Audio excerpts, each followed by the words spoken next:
નમસ્તે વિદ્યાર્થી મિત્રો, ઓમ ટ્યુશન ક્લાસીસના ઓનલાઈન લેક્ચરમાં આપનું હાર્દિક સ્વાગત છે। આજે આપણે ધોરણ 10 સામાજિક વિજ્ઞાન પાઠ નંબર 16 આર્થિક ઉદારીકરણ અને વૈશ્વિકીકરણ, તો આ પાઠમાં આપણે ખાનગીકરણ, ઉદારીકરણ અને વૈશ્વિકીકરણ વિશે માહિતી મેળવીશું। એના કાર્યો, એના લાભ, એના ગેરલાભ, એની મર્યાદા, પૃથ્વી પરિષદ, પર્યાવરણ સુરક્ષા માટે, ભારતીય અર્થકારણનું માળખું, ટકાઉ વિકાસ, તો આ પાઠમાં આપણે આ બધી માહિતી મેળવવાની છે। તો જોઈએ આપણે પ્રથમ કે વ્યાખ્યા। તો આર્થિક ઉદારીકરણ એટલે શું? તો ખાનગીકરણ, ઉદારીકરણ અને વૈશ્વિકીકરણનો 1991માં ઘણા બધા સુધારા કરવામાં આવેલા છે। તો આ સુધારા અંતર્ગત પહેલી વ્યાખ્યા છે આર્થિક ઉદારીકરણ એટલે શું? તો સરકારના ઉદ્યોગની નીતિ દ્વારા ખાનગી ક્ષેત્ર પરના જે અંકુશો છે, જે નિયંત્રણ છે, એમાં ક્રમશઃ ઘટાડો કરવાનો અને તેનો વિકાસ માટે પ્રોત્સાહિત કરવાની જે નીતિ છે એ નીતિને આપણે શું કહીએ છીએ? ઉદારીકરણ કહીએ છીએ। બીજી વ્યાખ્યા છે ખાનગીકરણ। તો આ એક એવી પ્રક્રિયા છે જેમાં રાજ્યના હસ્તકના જે ઉદ્યોગના સાહસો છે એની માલિકી અથવા તો એનું સંચાલન ખાનગી ક્ષેત્રને સોંપી દેવામાં આવે, એવી જે નીતિ છે એને આપણે ખાનગીકરણ કહીએ છીએ। ખાનગીકરણ બે રીતે થાય। કેટલા રીતે થાય? બે રીતે। પહેલું જોઈએ, પહેલા જે ક્ષેત્રો જાહેર ક્ષેત્ર જે સરકાર માટે અનામત એટલે ખાલી રાખવામાં આવ્યા હતા, ઓનલી ફોર સરકારના જ હોય, તો તેવા ક્ષેત્રો ખાનગી વિભાગ માટે હવે શું કરી દીધા? ખુલ્લા મૂકી દીધા। બીજો મુદ્દો છે રાજ્ય હસ્તકની કંપનીઓની માલિકી રાજ્ય પોતાની પાસે રાખશે, સંચાલન ખાનગી વ્યક્તિને આપી દેશે। નેક્સ્ટ, સંચાલન રાજ્ય પોતાની પાસે રાખશે અને માલિકી સરકાર ખાનગી વ્યક્તિને સોંપી દેશે। તો બે રીતે ખાનગીકરણ થાય છે। માલિકી પોતાના પાસે રાખે, સંચાલન ખાનગી વ્યક્તિને આપી દે, અથવા તો સંચાલન પોતાની પાસે રાખે, માલિકી ખાનગી વ્યક્તિને આપી દે છે। નેક્સ્ટ જોઈએ વૈશ્વિકીકરણ એટલે શું? તો દેશના અર્થતંત્રને વિશ્વના અર્થતંત્ર સાથે જોડવાની પ્રક્રિયાને વૈશ્વિકીકરણ કહેવામાં આવે છે। નેક્સ્ટ, ટકાઉ વિકાસ અથવા તો સુપોષિત વિકાસ એટલે શું? તો ભવિષ્યની પેઢીની જે જરૂરિયાતો છે એની પૂરી પાડવાની ક્ષમતાને નુકસાન પહોંચાડ્યા સિવાય હાલ જે વર્તમાન જરૂરિયાત છે, તો કે વર્તમાન પેઢીની તમે જરૂરિયાતો સંતોષી લો તો એને ટકાઉ વિકાસ કહેવામાં આવે છે। નેક્સ્ટ જોઈએ, હવે ઉદારીકરણમાં કેટલાક આર્થિક સુધારા કરવામાં આવ્યા હતા। તો એવા કુલ 4 સુધારા છે। પહેલો સુધારો છે કે 18 ઉદ્યોગો જાહેર ક્ષેત્ર માટે સરકાર માટે પહેલા ખાલી હતા અને એ સિવાયના બધા જ ઉદ્યોગો માટે જેમને પરવાનગી લેવી પડતી હતી એ પરવાનગી પદ્ધતિ હવે સરકારે શું કરી દીધી? નાબૂદ કરી દીધી। કેમ? તો ઉદાર બની સરકાર માટે। બીજો મુદ્દો છે ઉદારીકરણના કાર્યોમાં બીજું શું કર્યું અમને? તો રેલવે ક્ષેત્ર, અણુ ક્ષેત્ર અને ત્રીજું છે પેલા સંરક્ષણ ક્ષેત્ર। કયું ક્ષેત્ર છે? સંરક્ષણ ક્ષેત્ર। તો રેલવે, અણુ અને સંરક્ષણ ક્ષેત્ર જે છે એ સિવાયના બીજા તમામ ક્ષેત્રો ખાનગી વ્યક્તિ માટે સરકારે શું મૂકી દીધા? ખુલ્લા મૂકી દીધા। ત્રીજો મુદ્દો છે કે ઉદ્યોગો માટે ફરજિયાત પહેલા તમારે રજીસ્ટ્રેશન, નોંધણી પ્રથા કરાવવી પડતી હતી, એ સરકારે હવે શું કરી દીધી? રદ કરી દીધી। ચોથો મુદ્દો, પ્રદૂષણ ન ફેલાય, પર્યાવરણને જોખમ ન હોય એવા ઉદ્યોગો માટે પહેલાં તમારે કેન્દ્ર સરકારની મંજૂરી લેવી પડતી હતી, એ પણ હવે શું કર્યું? રદ કરી દીધી। તો ઉદારીકરણના આર્થિક સુધારા, 18 ઉદ્યોગ જાહેર ક્ષેત્રે પોતાની પાસે રાખ્યા, બીજા બધા ખાનગી માટે પરવાનગી રદ કરી દીધી। રેલવે, અણુ, સંરક્ષણ પોતાની પાસે રાખ્યા, બીજા બધા ખાનગી ક્ષેત્ર માટે મુક્ત કર્યા। નોંધણી પ્રથા રદ કરી, પ્રદૂષણ ન ફેલાય, પર્યાવરણ જોખમ ના હોય એવો ઉદ્યોગ પહેલાં સ્થાપવો હતો તો કેન્દ્ર સરકારની મંજૂરી લેવી પડતી હતી, હવે એ પણ મંજૂરી લેવી પડશે નહીં। તો આ ઉદારીકરણના શું થયા? સુધારા। હવે આવશે ઉદારીકરણથી શું લાભ થયા? તો ખાનગી ક્ષેત્રને મુક્ત રીતે જેને જે કંપની સ્થાપવી હોય, જે વેપાર કરવો હોય કરી શકે છે। તો ખાનગી ક્ષેત્રને મુક્ત વિકાસની તકો મળી, જેથી આપણા ઉત્પાદન કરવાની ક્ષમતામાં શું થયો? વધારો થયો। બીજો મુદ્દો, આ નીતિ સ્વીકારવાથી વિદેશ વેપારને બળ મળ્યું અને વિદેશમાં વધુ વેપાર કર્યો તો વિદેશ વેપારમાં શું થઈ? વૃદ્ધિ થઈ। વિદેશ વેપારમાં વૃદ્ધિ થાય એટલે વિદેશી ઊંડિયામણની અનામત એટલે પૈસા આપણા દેશમાં આવશે, પૈસામાં પણ શું થશે? વધારો થશે. અને ચોથો મુદ્દો, દેશમાં આંતરમાળખાકીય રાજ્ય વચ્ચેની જે સેવા હોય તો એ સગવડમાં પણ શું થયો? વધારો થયો. શેના કારણે વધારો થયો? ઉદારીકરણના કારણે. તો ખાનગી ક્ષેત્રે મુક્ત વિકાસની તકો પ્રાપ્ત થઈ, ઉત્પાદનમાં વધારો થયો. આ નીતિ સ્વીકારવાથી વિદેશ વેપારને બળ મળ્યું, વિદેશ વેપારમાં વધારો થયો. વિદેશ વેપારમાં વધારો થતાં ઊંડિયામણની અનામતમાં પણ વધારો થયો અને દેશની આંતરમાળખાકીય સગવડમાં પણ વધારો થયો. જે પણ વસ્તુના લાભ હોય એના ગેરલાભ અવશ્ય હોય ને હોય. તો ઉદારીકરણના ગેરલાભ, ખાનગી ક્ષેત્ર પરના અંકુશો ઘટી ગયા છતાં ઇજારાશાહીના વલણમાં કોઈ ઘટાડો થઈ શક્યો નહીં. બીજો મુદ્દો, માત્ર ઉદ્યોગ ક્ષેત્ર ઉપર ધ્યાન આપ્યું માટે કૃષિ ક્ષેત્ર વિકાસમાં પાછળ રહી ગયું. આવકની અસમાનતામાં વધારો થયો, ગરીબ વધુ ગરીબ બન્યો, અમીર વધુ અમીર બન્યો. કેમ? ઇજારાશાહીના વલણમાં કોઈ ફેર પડ્યો નહીં. ઇજારો એટલે સત્તા. કોઈ ક્ષેત્ર કે કોઈ વિસ્તારમાં કોઈ એક વ્યક્તિની સત્તા હોય તેને એનો ઇજારો કહેવામાં આવે છે. છેલ્લું, આયાત વધી, નિકાસ ઘટી, જેથી વિદેશી દેવામાં શું થયો? વધારો. તો શું થયું? એના ગેરલાભ. હવે આયાત કોને કહેવાય? તો વિદેશમાંથી કોઈ વસ્તુ આપણા દેશમાં લાવવામાં આવે એને આયાત કહેવાય. આપણા દેશમાંથી કોઈ પણ વસ્તુ વિદેશમાં મોકલાવવામાં આવે તો એને આપણે નિકાસ કહીએ છીએ. તો ઉદારીકરણના ગેરલાભ બધા. ઉદારીકરણના આર્થિક સુધારા, ઉદારીકરણના લાભ, ઉદારીકરણના ગેરલાભ. નેક્સ્ટ જોઈએ ખાનગીકરણના લાભ. તો ખાનગીકરણથી શું થયું? તો આ નીતિથી દેશમાં ઉદ્યોગ ક્ષેત્રમાં ઉત્પાદન એકમોની સંખ્યા એટલે કંપનીમાં વધારો થયો. જેને કંપની સ્થાપવી છે સ્થાપી. કેમ? તો અમુક પરવાનગી પદ્ધતિ રદ કરી, પર્યાવરણ ન ફેલાય, પ્રદૂષણને જોખમ ના હોય, ઉદ્યોગ સ્થાપવો હોય તો પહેલાં કેન્દ્ર સરકારની મંજૂરી લેવી પડતી હતી. હવે મંજૂરી રદ થઈ ગઈ, નોંધણી પ્રથા બંધ કરી. તો એના કારણે અમને લાભ થયો. મૂડીગત અને વપરાશી વસ્તુના ઉત્પાદનમાં વધારો થયો. જાહેર ક્ષેત્રના એકમોનું ખાનગીકરણ થઈ ગયું એટલે સરકારી કામ હતું એક ખાનગી થઈ ગયું. એના કારણે જાહેર ક્ષેત્રના એકમોની એ કાર્ય કરવાની ક્ષમતા હતી એ ક્ષમતામાં સુધારો છે. પહેલાં સરકારમાં કેવું હોય? 10 વાગે નોકરી જઈએ અને 6 વાગે ઘેર આવી જઈએ.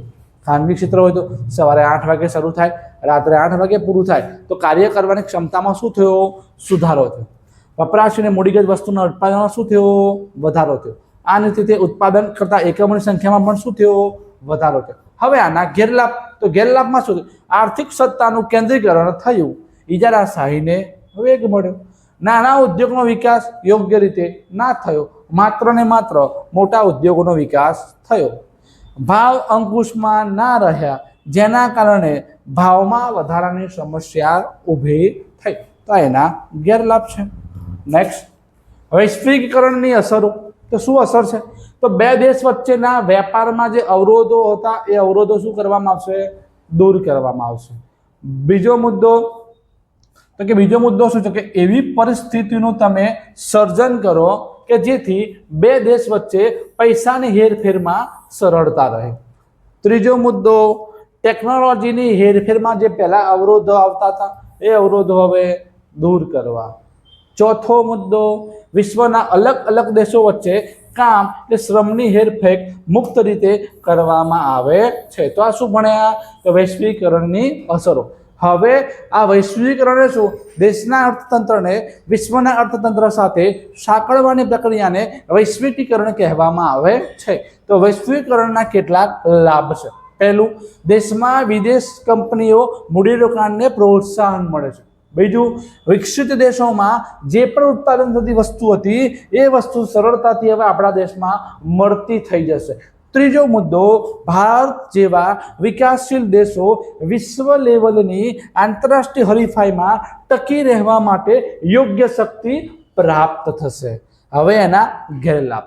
તો કે ગરીબીમાં અને બેરોજગારી હલ કરવામાં જે આપણને સફળતા મળવી જોઈએ એ ધારી સફળતા મળી નથી.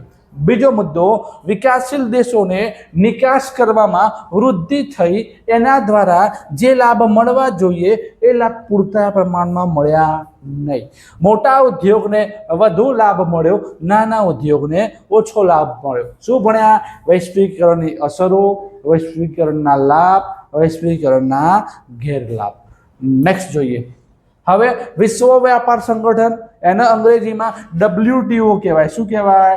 WTO કહેવાય. તો WTO નું ફૂલ ફોર્મ થાય વર્લ્ડ ટ્રેડ ઓર્ગેનાઇઝેશન. આ વર્લ્ડ ટ્રેડ ઓર્ગેનાઇઝેશનની સંસ્થા કયા દેશમાં આવેલી છે? તો કે સંયુક્ત રાષ્ટ્ર સંઘના સભ્યો દ્વારા 1 જાન્યુઆરી 1995માં આ સંસ્થાની સ્થાપના કરવામાં આવી. મુખ્ય મથક ક્યાં છે? સ્વિટ્ઝરલેન્ડ દેશના જીનીવા શહેરમાં WTO નું મુખ્ય મથક આવેલું છે. આ શું કરશે? તો WTO નો ધ્યેય શું શેના માટે હતો? તો વિશ્વના દેશો વચ્ચે વ્યાપારમાં જે તકલીફ પડે છે, જે અવરોધો ઊભા થાય છે, એને દૂર કરવા માટે આ સંસ્થાની સ્થાપના કરવામાં આવી હતી. વિદેશ વેપાર માટે દેશના ઉદ્યોગોમાં આપવામાં આવતું સંરક્ષણ છે હવે શું કરવામાં આવશે? દૂર કરવામાં આવશે. વિદેશ વેપારના નીતિ નિયમો અને ધંધાના નીતિ નિયમો, આર્થિક નીતિ નિયમો વચ્ચે સંકલન એટલે હારો મેળ જાળવી રાખશે. વિશ્વમાં ઉદ્ભવતા જે વ્યાપારના ઝઘડાઓ છે એના નિવારણ લાવવાનું કામ કોણ કરશે? તો આ WTO નામની સંસ્થા કરશે. નેક્સ્ટ જોઈએ કાર્યો કયા છે. તો ઘણા બધા દેશોનો વેપાર, બહુરાષ્ટ્રીય વેપાર અને એના લગતા કેટલાક નીતિ નિયમો જે કરારો માટે જરૂરી માળખું ઊભું કરશે અને જે નીતિ નિયમો બનાવ્યા હોય એ નીતિ નિયમનો અમલ કરાવશે. બીજો મુદ્દો, WTO ઘણા બધા દેશોના વેપાર માટે, બહુરાષ્ટ્રીય વેપાર માટે જે ચર્ચા વિચારણા કરતા હોય, જે વાતચીત કરતા હોય એના માટે ઓફિસ એટલે ફોરમની કામગીરી બજાવશે. ત્રીજો મુદ્દો, WTO એ ભેદભાવ વગર આંતરરાષ્ટ્રીય વેપારને પ્રોત્સાહન પૂરું પાડશે. અને ચોથો મુદ્દો, અલગ અલગ દેશો જે પોતાની દેશના નીતિ નિયમને અનુસરતા હોય તેનું અવલોકન કરશે અને જરૂરી સુધારા વધારા કરવા હશે તો કોણ કરશે? WTO. તો વિશ્વ વેપાર સંગઠનનું અંગ્રેજીમાં WTO કહેવાય, નામ છે વર્લ્ડ ટ્રેડ ઓર્ગેનાઇઝેશન. સ્થાપના 1 જાન્યુઆરી 1950 સ્વિટ્ઝરલેન્ડના 1 જાન્યુઆરી 1995 અને એનું હેડક્વાર્ટર સ્વિટ્ઝરલેન્ડના જીનીવા શહેરમાં આવેલું છે. નેક્સ્ટ, પર્યાવરણની સુરક્ષા માટેના પગલાં. તો પર્યાવરણની સુરક્ષા માટેના પગલાં માટે એક આયોજન કરવામાં આવ્યું હતું. એક પ્રથમ પૃથ્વી પરિષદનું આયોજન કરવામાં આવ્યું હતું. તો પ્રથમ પૃથ્વી પરિષદનું આયોજન પણ સ્વિટ્ઝરલેન્ડ દેશના પેલું WTO જીનીવા હતું. જ્યારે પર્યાવરણની સુરક્ષા માટેનું શહેર છે સ્ટોકહોમ શહેરમાં 1972માં સૌ પ્રથમ વખત આનું આયોજન કરવામાં આવ્યું હતું.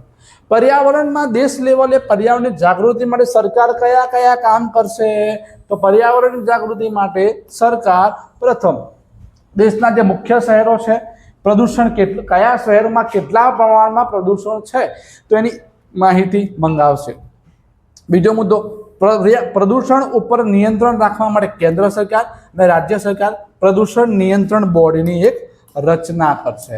નેક્સ્ટ જોઈએ આપણે, વિશ્વભરમાં દર વર્ષે 5મી જૂને પર્યાવરણ દિવસ તરીકે ઉજવવામાં આવશે. પછી આ નીતિ નિયમ, તો ભારત સરકારે 1981માં વાયુ પ્રદૂષણ નિયંત્રણ ધારો એટલે નીતિ નિયમ અમલમાં મૂક્યો. ઓઝોનના સ્તરમાં જે ગાબડું પડેલું છે, પર્યાવરણના કચરાનો નિકાલ કેવી રીતે કરવો, જૈવ વિવિધતાની જાળવણી કેવી રીતે કરવી, એટલા માટે વૈશ્વિક સ્તરે કેટલીક સમજૂતી કરવામાં આવેલી છે. તો રાષ્ટ્રીય સ્તરે પર્યાવરણની જાગૃતિ માટે સરકાર કયા કયા કાર્યો કરે છે તો એના વિશે માહિતી આપવામાં આવેલી છે. નેક્સ્ટ, પ્રાકૃતિક સાધનોનું સંરક્ષણ અને સંવર્ધન થાય એ માટે આપણે આપણી કઈ ભૂમિકા અદા કરવી પડશે? તો પ્રાકૃતિક સાધનોના સંવર્ધન માટે અને સંરક્ષણ માટે પહેલો મુદ્દો, જે વસ્તુ ફરીથી ઉપયોગમાં લઈ શકાતી હોય, પુનઃ ઉપયોગમાં લઈ શકાતા હોય તેવા કુદરતના સાધનો જેવા કે ખેતીલાયક જમીન, જંગલો, પાણીની સંપત્તિ વગેરેનો ઉપયોગ તેમની ગુણવત્તા જળવાઈ રહે એ રીતે કરવો જોઈએ. અને જેમ કે પ્રાકૃતિક સાધનો એક જ વખત ઉપયોગમાં લઈ શકાતા હોય એવા હોય તો એનો ઉપયોગ આપણે કાળજીપૂર્વક કરવો જોઈએ. કેવા? જેમ કે કોલસો, પેટ્રોલિયમ, ખનિજો, તો આનો ઉપયોગ આપણે કાળજીપૂર્વક કરવો જોઈએ. બીજો મુદ્દો, વાહન વ્યવહારનો ખર્ચ ઓછું થાય એ રીતે ઉદ્યોગનું સ્થાન નક્કી કરવું જોઈએ. મતલબ શેરડીનું આ તો વાત છે, મગફળીનું સૌથી વધુ ઉત્પાદન મધ્યપ્રદેશમાં, મહારાષ્ટ્રમાં થાય અને એનું કારખાનું રાજસ્થાનમાં નાખી દઈએ તો ન મેળ પડે ને. તો એ રીતે જે જગ્યાએ જે ઉદ્યોગ કે એનું ઉત્પાદન થતું હોય ત્યાં જ એનું સ્થાન નક્કી કરવું પડે. તો વાહન વ્યવહારનો ખર્ચ ઓછો થાય એ રીતે ઉદ્યોગનું સ્થાન નક્કી કરવું જોઈએ. વાહનોનો ઉદ્યોગમાં પર્યાવરણ મિત્ર ટેકનોલોજીનો ઉપયોગ થાય એવા પ્રયત્નો કરવા જોઈએ. ત્રીજો મુદ્દો, જે સાધનો એકથી વધુ વખત ઉપયોગમાં લઈ શકાતા હોય તેનો વધુ ઉપયોગ કરો. જેમ કે અલગ અલગ સિંચાઈ યોજનાથી તમે વીજળી મેળવી શકો છો, પૂરને નિયંત્રણમાં રાખી શકો છો, વાહન વ્યવહાર તે કરી શકો છો, તો એનો ઉપયોગ તમે કરો. પીવા માટે પણ આપણે ઉપયોગ કરીએ છીએ. નેક્સ્ટ, પ્રાકૃતિક સાધનોનો દુરુપયોગ ન થાય, ઉદ્યોગના કચરાનો આયોજન વગર એટલે બિનઆયોજિત નિકાલ, ઝેરી રસાયણોમાં વધતા જતા ગંદા વસવાટો, આ બધું મારે અટકાવવું પડશે, એના પર નિયંત્રણ રાખવું પડશે. નેક્સ્ટ, ઉત્પાદનમાં તમામ ક્ષેત્રોમાં સૂર્યમાંથી મળતી ઉર્જા, પવનમાંથી મળતી ઉર્જા જેવા બિનપરંપરાગત ઉર્જાના સ્ત્રોતનો ઉપયોગ વધારવો જોઈએ, એના ઉપર ભાર મૂકવો જોઈએ, જેના કારણે ભવિષ્યમાં એ વસ્તુ બચશે. નેક્સ્ટ જોઈએ, છેલ્લો મુદ્દો છે ભારતના અર્થકારણ ઉપર થતી અસર. તો શરૂઆતથી જ ભારત WTO એટલે કે વિશ્વ વ્યાપાર સંગઠનનું સભ્ય રહ્યું છે. 3 અસર. કેવી અસર? પહેલી અસર, વિશ્વ વ્યાપારમાં ભારતનો હિસ્સો 0.5% હતો. આંતરરાષ્ટ્રીય વ્યાપારમાં વધારો થયો, આપણી નિકાસમાં પણ જંગી વધારો થયો. એના કારણે હવે વિશ્વના વેપારમાં ભારતનો હિસ્સો 0.5%થી વધીને કેટલા ટકા થયો? 1%. મતલબ આપણે એને બમણો કહી શકીએ, તો વધારો થયો. નેક્સ્ટ જોઈએ આગળ, WTOના સભ્યપદે રહેવાથી આપણા તૈયાર કપડાની નિકાસમાં પણ વધારો થયો. ત્રીજો મુદ્દો, WTOના સભ્યપદ થવાથી ભારત પોતાની ખેતમાંથી મળતી જે ઉત્પાદન અને પેદાશની નિકાસમાં પણ વધારો કરશે. છેલ્લો મુદ્દો, નિકાસમાં વધારો થશે અને આયાત ઓછી થઈ જશે, તો આયાત પરનું દબાણ હળવું બનશે, તો શું થશે? વિદેશી હુંડિયામણમાં એ વિદેશમાંથી આપણા દેશમાં પૈસામાં વધારો થશે. તો વિદ્યાર્થી મિત્રો, પાઠ નંબર 16 આર્થિક ઉદારીકરણ અને વૈશ્વિકરણ, આખા પાઠની તમામ સમજૂતી આમાં આપેલી છે. આના બહાર એક પણ માર્કનું નહીં પૂછાય. તો જો તમને આ વિડીયો પસંદ આવ્યો હોય તો લાઈક, શેર અને સબસ્ક્રાઈબ કરવા નમ્ર વિનંતી છે.